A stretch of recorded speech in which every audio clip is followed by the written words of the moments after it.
नमस्कार दोस्तों, कैसे आप सभी लोग। उम्मीद करता हूँ सभी लोग अच्छे होंगे। तो आज का टॉपिक थर्मल फिजिक्स में हमारे पास है the zeroth law and the concept of the temperature. ठीक है, तो काफ़ी छोटा टॉपिक है हमारा, आसानी से कम समय में कवर हो जाएगा। तो कंसेप्ट ऑफ टेम्परेचर पढ़ेंगे हम, थर्मल इक्विलिब्रियम क्या होता है वो पढ़ेंगे, जीरोथ लॉ ऑफ थर्मोडायनेमिक्स क्या होता है और why it is called zeroth law, ये हमें चीज़ें समझनी है। ठीक है ना। तो टेम्परेचर एक्चुअली में क्या है, फिजिकल क्वांटिटी तो होता है हमारे पास। ठीक है, थर्मोडायनेमिक्स में तो हमें क्या बताता है, it measures the degree of hotness और coldness of an object. Hotness और कोल्डनेस बताता है कि ऑब्जेक्ट हॉट है या ऑब्जेक्ट कोल्ड है, ये हमें टेम्परेचर से पता चलता है। तो वो फिजिकल क्वांटिटी हम मेजर करते हैं जिसकी मदद से पता चलता है। ठीक है, और हम इसको जनरली किस में मेजर करते हैं, है ना, केल्विन में मेजर करते हैं या सेल्सियस में मेजर करते हैं या फ़ारेनहाइट में मेजर करते हैं, है ना। लेकिन जो एसआई यूनिट होती है टेम्परेचर की वो क्या होती है, वो केल्विन होती है, ध्यान रखना। समझ में आया। तो ये बेसिक सी चीज़ें तो ऑलरेडी आपको पता होगी। टेम्परेचर जो है डायरेक्टली रिलेटेड होता है किसे, kinetic energy of the particle with in a substance. क्या कहा मैंने, जो टेम्परेचर होता है डायरेक्टली रिलेटेड होता है किसे, काइनेटिक एनर्जी से। अब देखो, यदि हमारे पास कोई सब्सटेंस है ना, अब सपोज जैसे मान लो कोई लिक्विड ही ले लो आप। अब मैंने कोई लिक्विड एज्यूम कर लिया, जैसे सपोज वाटर ही ले लो, है ना। और यदि मैं इसमें हीट प्रोवाइड करता हूँ, क्या प्रोवाइड करता हूँ, हीट प्रोवाइड करता हूँ। ठीक है, तो जब मैं हीट प्रोवाइड करूँगा तो जो पार्टिकल्स होंगे इसके मूव करने लगेंगे, है ना। तो पार्टिकल्स बहुत तेज़ी से मोशन में आ जाएंगे, जैसे वाटर के पार्टिकल्स भी तो बहुत तेज़ी से मोशन में आ जाएंगे यदि मैं उसको हीट प्रोवाइड करूँगा। तो मोशन में आने का मतलब है दे गेन काइनेटिक एनर्जी। तो काइनेटिक एनर्जी उनको तभी तो मिला है ना, जब मैंने हीट प्रोवाइड किया।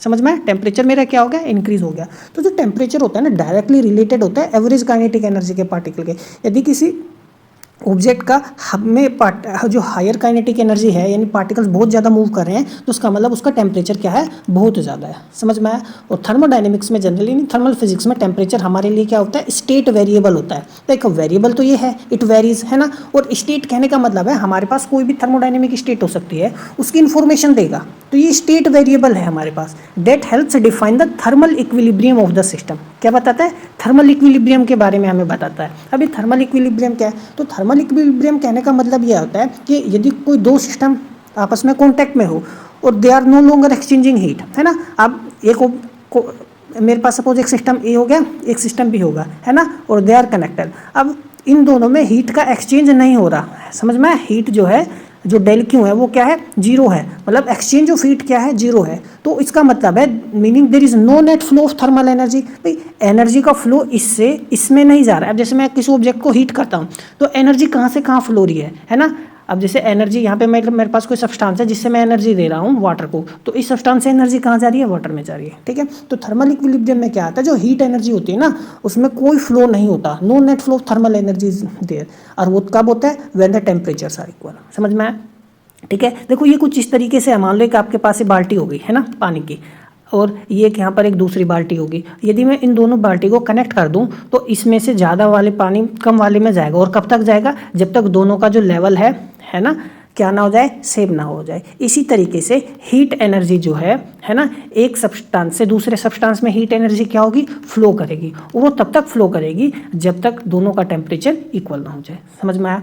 ठीक है, तो मान यदि टेम्परेचर इसका ज़्यादा था इनिशियली, तो it means it has more energy, है ना, इसके पास काइनेटिक एनर्जी बहुत ज़्यादा है। वो फ्लो करेगी हीट एनर्जी किसमें, दूसरे सब्सटेंस में जिसके पास एनर्जी कम है। और वो तब तक फ्लो करती रहेगी जब तक दोनों का टेम्परेचर इक्वल नहीं हो जाता। जैसे ही दोनों का टेम्परेचर इक्वल हो जाएगा, इट मीन्स जो मोशन होगा दोनों के पार्टिकल्स का वो सेम हो गया, है ना, दे आर इन इक्विलिब्रियम। ठीक है, तो ये होता है थर्मल इक्विलिब्रियम। तो थर्मल इक्विलिब्रियम हम बेसिकली कह सकते हैं when two objects do not exchange thermal energy and they have the same temperature. तो थर्मल इक्विलिब्रियम का मतलब क्या होगा, bodies have the same temperature. ठीक है, नाम देखो इसलिए पढ़ा है इसका। बात करते हैं हम जीरोथ लॉ ऑफ थर्मोडायनेमिक्स क्या होता है।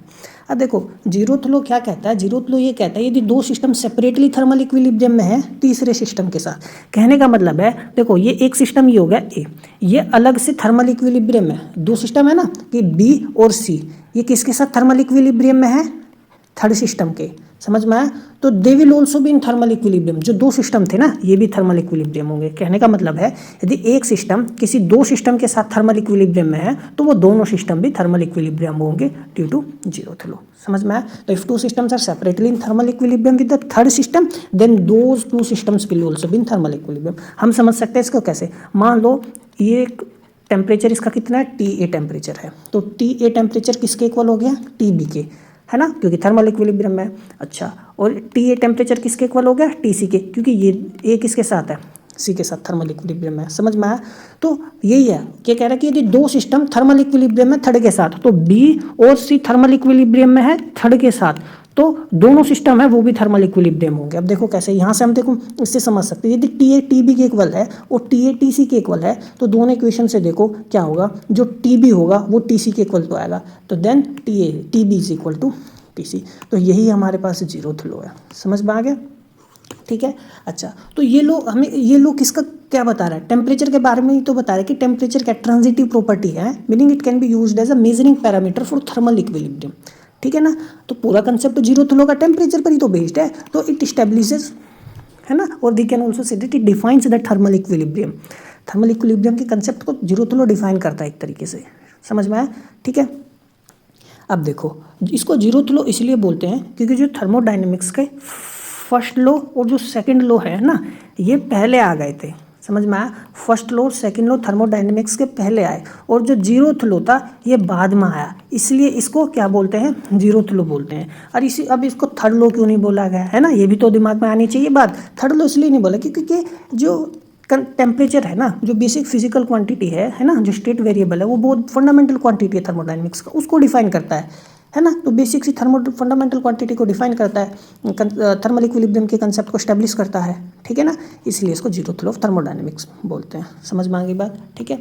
तो ये आज का हमारा छोटा सा लेक्चर था, इसको मैंने ज़्यादा एक्सटेंड किया नहीं है ना, क्योंकि मैं इसमें एक फर्दर टॉपिक भी ऐड कर सकता था जिसको हम इक्वेशन ऑफ स्टेट बोलते हैं, इक्वेशन ऑफ स्टेट, ठीक है, लेकिन वो और ज़्यादा लेंदी हो जाता, तो मोस्ट प्रोबेबली जो लेक्चर है 1 घंटे से ज़्यादा एक्सटेंड कर जाता, जो मैं नहीं चाहता था, ठीक है। तो अगले लेक्चर में हम इक्वेशन ऑफ स्टेट पढ़ना है हमें, और deductions from equation of state. तो इक्वेशन ऑफ स्टेट क्या होता है, जनरल इक्वेशन ऑफ स्टेट क्या होता है, हम कुछ डिडक्शंस देखेंगे, है ना, समझ में आया।